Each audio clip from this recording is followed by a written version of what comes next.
नमस्कार दोस्तों, SR coaching की ऑनलाइन लाइव क्लास में आपका स्वागत है। अजमेर से मैं शैलेंद्र सिंह रावत। मित्रों, आज के वीडियो में जो हम टॉपिक लेकर आ गए ये काफ़ी महत्वपूर्ण टॉपिक है और हम आज के वीडियो में जानेंगे बंगाल विभाजन से संबंधित प्रश्नों को कैसे हल करते हैं। दोस्तों, आप सभी को पता होगा कि अगर आप पटवारी की तैयारी कर रहे हो, एसएससी की तैयारी करो या कोई भी अगर कॉम्पिटिटिव एग्जाम की तैयारी करते हो तो इनमें से एक प्रश्न तो जरूर लगता है बंगाल विभाजन को लेकर। तो चलिए मित्रों, आज के इसी वीडियो के माध्यम से मैं आपके सामने बताता हूं कि आखिर क्या वजह थी जिसके कारण 1905 में बंगाल का विभाजन करना पड़ा। तो बिल्कुल यहां पर हम बात करते हैं बंगाल विभाजन। मित्रों, सबसे पहले आपको बहुत ही महत्वपूर्ण बात याद रखनी पड़ेगी। आपको ध्यान रखना पड़ेगा लॉर्ड कर्जन, यानी सबसे पहले आपको ध्यान रखना पड़ेगा कि लॉर्ड कर्जन कौन थे। मित्रों, मैं आपको बता देता हूं कि लॉर्ड कर्जन कौन थे। लॉर्ड कर्जन बंगाल के विभाजन के समय भारत के वायसराय थे। तो ये भारत के उस समय वायसराय थे, बिल्कुल भारत के वायसराय, यानी तत्कालीन भारत के वायसराय कौन थे। अगर प्रश्न आता है कि बंगाल के विभाजन के समय तत्कालीन भारत के वायसराय कौन थे, तो हमें क्या राइट करना पड़ेगा, लॉर्ड कर्जन। अब दोस्तों, मैं आपको बता देता हूं कि लॉर्ड कर्जन का कार्यकाल कब से लेकर कब तक था। तो ये प्रश्न कई बार आता है, तो मैं आपको बता रहा हूं बिल्कुल लॉर्ड कर्जन जो भारत के वायसराय बने थे, लॉर्ड कर्जन भारत के वायसराय, भारत के वायसराय थे 1899 से लेकर 1905 तक। बिल्कुल 1899 से लेकर 1905 तक लॉर्ड कर्जन हमारे भारत के वायसराय थे। दोस्तों, ऐसा माना जाता है कि लॉर्ड कर्जन के शासनकाल के दौरान ब्रिटिश जो साम्राज्य था वो बहुत ही उच्च शिखर पर माना जाता। तो कई बार प्रश्न आता है कि किसके शासनकाल के अंदर ब्रिटिश साम्राज्य उच्चतम शिखर पर था, तो हमें राइट करना पड़ेगा लॉर्ड कर्जन को। हाँ दोस्तों, लॉर्ड कर्जन का जो शासनकाल था वो ब्रिटिश साम्राज्य प्रांतों के लिए उच्चतम शिखरवाद या साम्राज्यवाद के नाम से जाना गया था, प्रसिद्ध हुआ था, क्योंकि इनके काल के अंदर काफ़ी उच्चतम शिखर पर पहुंच गई थी ब्रिटिश साम्राज्यवादी। ठीक है, अब दोस्तों मैं आपको बता देता हूं कि यहाँ हम पढ़ रहे हैं लॉर्ड कर्जन के बारे में, हम पढ़ रहे हैं बंगाल के विभाजन में। तो बंगाल का विभाजन क्यों हुआ, इसका कारण क्या था। यानी 1903 के अंदर लॉर्ड कर्जन ने एक प्रस्ताव पारित किया और उस प्रस्ताव का जो नाम रखा था वे था बंग भंग विभाजन, यानी 1903 में। बिल्कुल, तो दिसंबर 1903 में दिसंबर 1903 में लॉर्ड कर्जन ने दिसंबर 1903 में लॉर्ड कर्जन ने एक प्रस्ताव पारित किया, प्रस्ताव पारित किया जिस प्रस्ताव का नाम रखा था बंग भंग विभाजन। बिल्कुल, लॉर्ड कर्जन ने एक प्रस्ताव पारित किया था। कब पारित किया था, 1903 में। और क्या नाम रखा था, उस प्रस्ताव का जो नाम रखा था वह रखा था बंग भंग विभाजन। जैसे लॉर्ड कर्जन ने ये प्रस्ताव पारित किया था, हमारे भारत के अंदर उस समय राजनीतिक जो स्ट्रक्चर था, जैसे राष्ट्रीय कांग्रेस की उस समय स्थापना हो चुकी थी, और इस राष्ट्रीय कांग्रेस की जो स्थापना होने के बाद राष्ट्रीय कांग्रेस क्या करती थी कि हर राज्य में जाती थी और अपने रेगुलर सम्मेलन कर रही थी। तो लॉर्ड कर्जन को ये लग रहा था कि जिस प्रकार 1857 के अंदर एक भयंकर क्रांति हुई थी, कहीं ऐसा नहीं कि वापस ये कांग्रेस अलग अलग राज्यों में जाकर अलग अलग सम्मेलन कर रही थी, वार्षिक अधिवेशन जो कांग्रेस कर रेगुलर कर रही थी। तो इन सभी से हमारे भारतीयों में एकता और अखंडता की जो स्वदेशी आंदोलन थी वो रेगुलर जागृत हो रही थी। बस लॉर्ड कर्जन को इसी स्वदेशी आंदोलन को, जो लगातार राष्ट्रीय कांग्रेस आंदोलन के दौरान बढ़ते जा रहे थे, उनको खत्म करने के लिए लॉर्ड कर्जन ने एक निर्णय लिया, एक प्रस्ताव लिया, और उस प्रस्ताव के तहत 1903 में उन्होंने एक प्रस्ताव पारित किया और उनका प्रस्ताव था बंग भंग विभाजन करना, यानी बंगाल को विभाजित करना। क्योंकि उस समय बंगाल जितने भी प्रेसिडेंसी थी उनमें सबसे बड़ी प्रेसिडेंसी थी। तो कई बार प्रश्न आता है बंग भंग यानी बंगाल का विभाजन क्यों किया। तो दोस्तों, यहां पर जब बंगाल का विभाजन करना था लॉर्ड कर्जन को, तो लॉर्ड कर्जन ने दो तर्क दिए थे। पहला तर्क उनका यह था कि भाई बंगाल जो है बहुत बड़ी प्रेसिडेंसी है और उसका शासन करने के लिए उसके साम्राज्य को संचालित करने के लिए हमें अतिरिक्त अतिरिक्त मतलब व्यक्तियों की आवश्यकता होती है, हमें अतिरिक्त उस पर ध्यान देने की आवश्यकता पड़ती है, क्योंकि ये बहुत बड़ी प्रेसिडेंसी थी। इसलिए उसने क्या किया था, इस बंगाल का विभाजन को लेकर तर्क दे दिया था। हालांकि लॉर्ड कर्जन का ये मानना था कि उन्होंने क्या किया था, उच्चतम वर्ग और न्यूनतम वर्ग के रूप में एक रेखा डिवाइड कर दी, यानी जो जमींदार थे, पूंजीवादी थे, वो उच्चतम शिखर पर थे और जो दूसरे किसान लोग, मजदूर लोग थे, वो निम्न वर्ग में थे। बस उनके मध्य एक रेखा डिवाइड कर दी, बोलो उच्चतम को अलग कर दिया जाए और निम्नतम को अलग कर दिया जाए, ताकि इनमें आपसी फूट हो और ये लड़ाई लड़े। इसी माध्यम से लेकर लॉर्ड कर्जन ने हिंदूवादी और पाक मुस्लिम साम्राज्य दो गुट बांट दिए थे। एक हिंदू साम्राज्य को अलग कर दिया था, हिंदू साम्राज्य को अलग कर दिया था इसने, और मुस्लिम साम्राज्य को अलग कर दिया था। बिल्कुल हिंदू और मुस्लिम साम्राज्य को अलग कर दिया था लॉर्ड कर्जन ने। लेकिन कुछ लोगों ने तो इसका विरोध किया था। बोले कुछ लोग, यहाँ के लोगों ने इसलिए विरोध किया, बोले यार हमारा ये आपसी मामला, हम समझते रहेंगे, सुलझाते रहेंगे। लेकिन नहीं, लॉर्ड कर्जन नहीं माना था और बंगाल विभाजन कर दिया। यानी उसने जो जो वहाँ के लोग थे उनको दो भागों में, दो गुटों में डिवाइड कर दिया। एक हिंदू साम्राज्य अलग कर दिया और एक मुस्लिम साम्राज्य अलग कर दिया था। ठीक है, तो मित्रों मैं आपको बता देता हूं कि दिसंबर 1903 के अंदर लॉर्ड कर्जन ने एक प्रस्ताव पारित किया और उस प्रस्ताव का नाम रखा था बंग भंग विभाजन। जैसे उन्होंने ये प्रस्ताव पारित किया था, उसके बाद भारत के अंदर राष्ट्रीय आंदोलन बहुत तीव्र गति से हो गया था, क्योंकि लोग इसके प्रति भड़क गए थे, लोग उकसाए गए थे भारत के अंदर, और इस प्रकार एक स्वदेशी आंदोलन की शुरुआत बहुत भयंकर हो रही थी। ठीक है, लेकिन लॉर्ड कर्जन ने इस समय चतुराई दिखाई और 2 साल बाद में, यानी इसके 2 साल बाद में 1905 में बंगाल का विभाजन कर दिया, बंगाल का विभाजन कर दिया। तो 1905 में बंगाल का विभाजन हो जाता है। आगे समझ में आने गई थी। और उस समय सबसे बड़ी जो प्रेसिडेंसी थी, बिल्कुल सबसे बड़ी प्रेसिडेंसी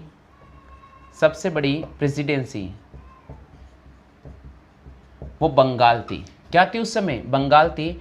और बंगाल में कौन कौन से प्रेसिडेंट, कौन कौन से क्षेत्र आते थे? देखो, एक पूर्वी बंगाल आता था, पूर्वी बंगाल, इसके अलावा पश्चिमी बंगाल,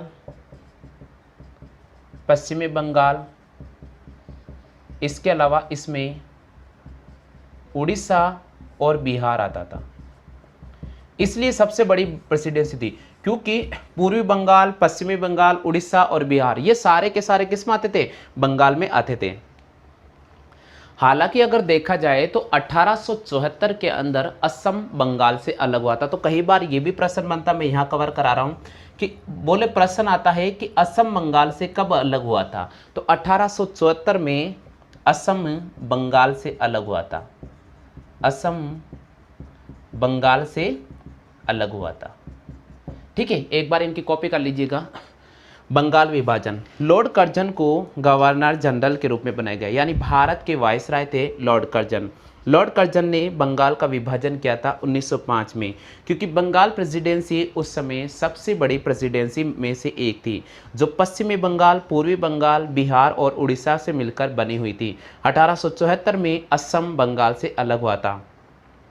बंगाल राष्ट्रीय चेतना का प्रमुख कारण था और इसको खत्म करने का निर्णय था। दोस्तों, बंगाल को विभाजन करने का मतलब यही था कि बंगाल के अंदर रेगुलर राष्ट्रीय चेतना जागृत हो रही थी, वहाँ के लोग समझदार होते, अंग्रेजों के खिलाफ वो लड़ाई लड़ने के लिए तैयार हो रहे थे, कानूनी वो खुद के सुरक्षा के लिए कानून मांग रहे थे। बस इसी को खत्म करने के लिए लॉर्ड कर्जन ने बंगाल के विभाजन करने का डिसाइड किया था। दूसरी बात है कि बंगाल के अंदर बहुत बड़ी आबादी थी और इस आबादी को, क्षेत्र को कम करने के लिए भी लॉर्ड कर्जन ने बंगाल विभाजन को डिसाइड किया था। आगे समझ में? अब देखिए मित्रों, इसमें जो महत्वपूर्ण प्रश्न बनेंगे वो मैं आपको सब कुछ कवर करा रहा हूं। 20 जुलाई 1905 को बंगाल विभाजन का निर्णय लिया गया। बंगाल विभाजन का निर्णय लिया, यानी 20 जुलाई 1905 को बंगाल विभाजन का निर्णय लिया। 7 अगस्त 1905 को कलकत्ता के टाउन हॉल में, कलकत्ता के टाउन हॉल में सम्मेलन हुआ। कलकत्ता के टाउन हॉल में सम्मेलन हुआ। यानी 20 अगस्त 1905 को बंगाल विभाजन का निर्णय लिया गया और 7 अगस्त 1905 को कलकत्ता के टाउन हॉल में एक सम्मेलन होता है, जिसमें स्वदेशी एक सम्मेलन हुआ, जिसमें स्वदेशी आंदोलन की घोषणा की गई थी, जिसमें स्वदेशी आंदोलन की घोषणा की गई थी, स्वदेशी आंदोलन की घोषणा की। तो आपको जानकारी याद रखनी पड़ेगी। यानी 20 जुलाई 1905 को बंगाल विभाजन का निर्णय लिया जाता है। 7 अगस्त 1905 को कलकत्ता के टाउन हॉल में सम्मेलन होता है, संगठन सम्मेलन होता है। राष्ट्रीय जो स्वदेशी आंदोलन थे उनका एक संगठन होता है और उन सब संगठन ने मिलकर स्वदेशी आंदोलन की घोषणा कर दी थी। ठीक है, स्वदेशी आंदोलन की घोषणा की गई और बंगाल विभाजन का बहिष्कार हुआ था। बंगाल विभाजन का बहिष्कार किया था, बिल्कुल। यानी 7 अगस्त 1905 को कलकत्ता के टाउन हॉल में सम्मेलन होता है, संगठन सम्मेलन होता है, जिसमें राष्ट्रीय स्वदेशी आंदोलन, कांग्रेसी, सारे जितने भी राजनीतिक दल थे भारत के अंदर, वो सारे इसमें शामिल होते हैं। और उन्होंने बंगाल विभाजन का क्या किया था, उन्होंने सबने मिलकर बंगाल विभाजन का बहिष्कार किया गया था। इस बंगाल के विभाजन में क्या हुआ था, पूर्वी बंगाल और असम को आपस में मिला दिया था। पूर्वी बंगाल और असम को आपस में मिलाया था। इसके अलावा इसमें जो क्षेत्र शामिल थे वो थे राजशाही क्षेत्र थे, ढाका इसके अंदर था और चटगांव था, बिल्कुल। यानी बंगाल का विभाजन किया गया, पूर्वी बंगाल और असम को मिला दिया गया था, राजशाही, ढाका और चटगांव इस क्षेत्र में शामिल किया गया था। और इस पूर्वी बंगाल की जो राजधानी रखी थी, ढाका को इसकी राजधानी बना दिया था। ढाका को इसकी क्या बना दिया था, ढाका को इसकी राजधानी बना दिया गया था। अक्टूबर 1905 को 16 अक्टूबर 1905 को लोगों ने एक दूसरे के राखी बांधी, एक दूसरे के राखी बांधी। कई बार प्रश्न आता है 16 अक्टूबर 1905 को क्योंकि लोगों को बहुत दुख हुआ था जब विभाजन किया जा रहा था, यानी उनके मध्य दिल के अंदर एक दरार खींची जा रही थी, उससे काफ़ी लोग बहुत परेशान हो रहे थे, बहुत से विलाप कर रहे थे, बहुत से लोग रो रहे थे। उन्होंने एक दूसरे को राखी बांधी, उनके रिश्ते को बनाए रखने के लिए राखी बांधी थी। लेकिन लॉर्ड कर्जन ने सबके नकारते हुए, सबको बिल्कुल नकारते हुए भी बंगाल का विभाजन कर दिया था। तो लोगों ने एक दूसरे से अलग होते समय राखी बांधी थी और इसको बंगाल का शोक दिवस के रूप में आज भी मनाया जाता है। तो बंगाल का शोक दिवस कहा गया था, शोक दिवस कहा गया था, बिल्कुल बहुत इंपॉर्टेंट है। कई बार आता बंगाल का शोक दिवस पहली बार मनाया गया था कब, 16 अक्टूबर 1905 को बंगाल का शोक दिवस मनाया गया था। लोगों ने हाथ एक दूसरे को राखी बांधी थी, बहुत से लोगों ने काली पट्टी बांध रखी थी, काफ़ी लोग विलाप कर रहे थे, काफ़ी लोग रो रहे थे। लेकिन अंत में आखिरकार बंगाल का विभाजन हो जाता है। विभाजन के दौरान आमार सोनार नामक एक बंगला गीत भी लिखा था रविंद्रनाथ टैगोर ने।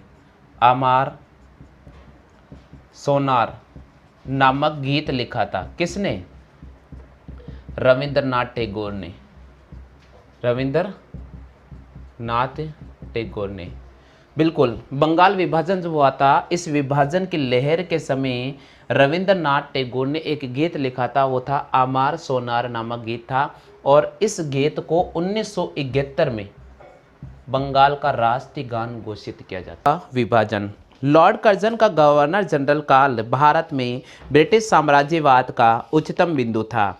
इनके विभिन्न प्रशासकीय कार्यों में जिस कार्य का सर्वाधिक विरोध हुआ, जो उसका सबसे विवादास्पद कार्य था, वे था एकमात्र बंगाल का विभाजन। कर्जन द्वारा बंगाल का विभाजन निर्णय 1905 में भारतीय राष्ट्रवाद पर किया गया एक प्रश्न चिन्ह के रूप में प्रहार था। बंगाल प्रेसिडेंसी तत्कालीन सभी प्रेसिडेंसियों में सबसे बड़ी मानी जाती थी। इसमें पश्चिमी और पूर्वी बंगाल सहित बिहार और उड़ीसा भी शामिल थे। असम बंगाल से 1874 में अलग हो चुका था। अंग्रेजी सरकार ने बंगाल को विभाजित करने का निर्णय लेने का कारण ये बताया कि इतने बड़े प्रांत को विभाजित किए बिना इसके शासन को सुव्यवस्थित ढंग से नहीं चलाया जा सकता है। विभाजन का वास्तविक कारण तो कुछ और था। चूंकि बंगाल उस समय राष्ट्रीय चेतना का केंद्र बिंदु माना जाता था, इस चेतना को नष्ट करने हेतु बंगाल विभाजन पर निर्णय लिया जाता है। बंगाल को केवल बंगालियों से प्रभाव से मुक्त करने के लिए नहीं बांटा गया था, बल्कि बंगाल में बंगाली आबादी को कम करने पर भी सरकार का प्रमुख उद्देश्य था। बंगाल विभाजन में एक और विभाजन और धार्मिक आधार पर विभाजन अनर्थ नहीं था। 20 जुलाई 1905 को बंगाल के विभाजन के निर्णय की घोषणा ली जाती है। 7 अगस्त 1905 को कलकत्ता के टाउन हॉल में संपन्न एक बैठक में स्वदेशी आंदोलन की घोषणा हुई तथा इस बंगाल विभाजन के प्रस्ताव को बहिष्कार किया गया था। 16 अगस्त 1905 को बंगाल के विभाजन की योजना प्रभावी हुई। विभाजन के बाद पूर्वी बंगाल और असम को मिलाकर एक नया प्रांत बनाया गया, जिसमें राजशाही, चटगांव और ढाका को शामिल किया गया था, जहां की कुल जनसंख्या 3 करोड़ 10 लाख थी, जिनमें 1 करोड़ 80 लाख मुसलमान थे, 1 करोड़ 20 लाख हिंदू थे। ढाका यहाँ की राजधानी बनाई गई थी। बंगाल विभाजन को लेकर एक दूसरे बंगाल विभाजन हो गया और एक दूसरे बंगाल के रूप में पश्चिमी बंगाल, बिहार और उड़ीसा शामिल किया गया था, जिसकी कुल जनसंख्या 5 करोड़ 40 लाख थी, जिसमें 4 करोड़ 20 लाख हिंदू और 90 लाख मुसलमान थे। 16 अक्टूबर 1905 का दिन समूचे बंगाल के रूप में शोक दिवस के रूप में मनाया गया था। लोगों ने उपवास किया था, वंदे मातरम का गीत गाया था तथा एक दूसरे के राखी बांधी थी। विभाजन पर गोखले ने कहा कि ये एक निर्मम भूल है। सुरेंद्रनाथ बनर्जी ने विभाजन पर कहा कि विभाजन हमारे ऊपर एक वज्र की तरह गिरा है। कांग्रेस के बनारस अधिवेशन में स्वदेशी और बहिष्कार आंदोलन का अनुमोदन किया गया था। स्वदेशी और बहिष्कार का प्रचार समूचे देश में करने का कार्य तिलक, लाला लाजपत राय और अरविंद घोष ने किया था। इस समय चलाए गए बहिष्कार आंदोलन के अंतर्गत न केवल विदेशी वस्त्रों का बहिष्कार किया गया था, बल्कि स्कूल, अदालत, उपाधियों, सरकारी नौकरी आदि का भी बहिष्कार किया गया था।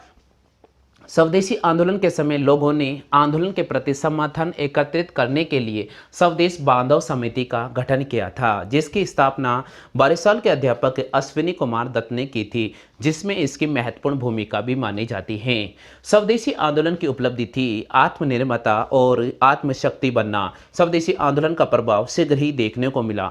15 अगस्त 1906 को एक राष्ट्रीय शिक्षा परिषद की स्थापना की गई। आचार्य पीसी राय ने बंगाल केमिकल्स और फार्मास्यूटिकल्स की स्थापना की थी। स्वदेशी आंदोलन का प्रभाव बंगाल के सांस्कृतिक क्षेत्र में देखने को मिला था। बंगला साहित्य के लिए यह समय स्वर्णकाल जैसा था। टैगोर ने इस समय आमार सोनहार बांग्ला नामक गीत लिखा था, जो 1971 में बांग्लादेश का राष्ट्रीय गान भी बना था। रविंद्रनाथ टैगोर को उनके गीतों के संकलन गीतांजलि के लिए साहित्य का नोबेल पुरस्कार भी मिला है। कला के क्षेत्र में अविंद्रनाथ टैगोर ने पश्चातापी प्रभाव से बिल्कुल अलग पूर्णतः स्वदेशी पारंपरिक कला से प्रेरणा लेकर चित्रकारी शुरू की थी। बहुउद्देशीय कार्यक्रम वाले स्वदेशी आंदोलन ने देश के एक बड़े हिस्से को अपने प्रभाव में ले लिया था, जिसमें जमींदार, शहरी, निम्न मध्यम वर्ग, छात्र तथा औरतें शामिल थे। स्वदेशी आंदोलन के समय पहली बार महिलाओं ने पर्दे से बाहर आकर धरनों और प्रदर्शन किया था। किसान और बहुसंख्यक मुस्लिम स्वदेशी आंदोलन का बहिष्कार आंदोलन से अलग रहे थे। 1908 तक बंगाल में स्वदेशी आंदोलन की गति धीमी पड़ गई थी, क्योंकि इस आंदोलन से जुड़े जो नेता थे तिलक, अश्विनी कुमार दत्त और कृष्ण कुमार को गिरफ्तार कर लिया गया था। स्वदेशी आंदोलन ने समाज के उस बड़े तबके में राष्ट्रीय भावना को जगाया था जो राष्ट्र में पूर्णतः अनभिज्ञ था। स्वदेशी ने सर्वाधिक भारत की सांस्कृतिक विचारधारा को प्रभावित भी किया था। निष्कर्ष रूप से कहा जाता है कि स्वदेशी आंदोलन साम्राज्यवाद के विरुद्ध पहला सशक्त राष्ट्रीय आंदोलन माना गया था, जो भावी संघर्ष का बीज बोकर बंगाल समाप्त हुआ था। बंगाल विभाजन पर पूर्वी बंगाल के लेफ्टिनेंट गवर्नर सर बेमफाइल्डे फुल्लर ने मुसलमानों को अपनी चहेती पत्नी के रूप में उल्लेखित किया था। महात्मा गांधी ने लिखा था कि भारत का वास्तविक जागरण बंगाल विभाजन के उपरांत ही शुरू हुआ। तो मित्रों, आज की वीडियो में हमने जो जानकारी जुटाई है वे थी 1905 के बंगाल विभाजन को लेकर। तो मित्रों, अगर हमारा वीडियो आपको पसंद आता है तो वीडियो को लाइक करें, शेयर करें। अगर आप पहले बार हमारे यूट्यूब चैनल के साथ अगर हमारे वीडियो देख रहे हो तो जरूर चैनल की सदस्यता ले लीजिएगा और बेल आइकन पर घंटी वाले बेल आइकन को जरूर इंप्रेस कर लीजिएगा। इससे क्या होगा, हम जो भी वीडियो अपडेट करेंगे उन सबका नोटिफिकेशन तुरंत मिल जाएगा। दोस्तों, मैंने जो अभी यूट्यूब आपको वीडियो में पढ़ाया है, अगर आपको इसका PDF फाइल चाहिए तो आप मुझसे संपर्क कर सकते हैं। आज के लिए बस इतना ही साथियों। जय हिंद, वंदे मातरम।